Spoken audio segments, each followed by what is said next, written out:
ចាបងប្អូនខ្ញុំមានសំណួរមួយចង់សួរបងប្អូនថា Instagram ខ្ញុំបង្កើតមកវាចូលជិត1ឆ្នាំដែរហើយមិនមែនទើបបង្កើតទេក៏ប៉ុន្តែវាផុស feed ផុស reel ផុសអីអត់កើតដូច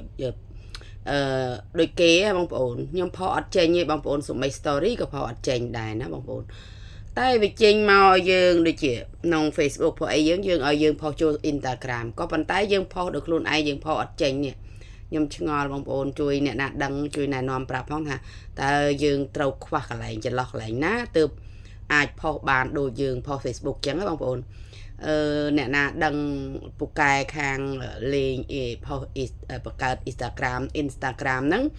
ជួយប្រាប់ផងណាបងប្អូនខ្ញុំអត់យល់មែនខ្ញុំចង់ចេះមែនហើយខ្ញុំបង្កើតមកយូរហើយចូល1ឆ្នាំហើយបងប្អូន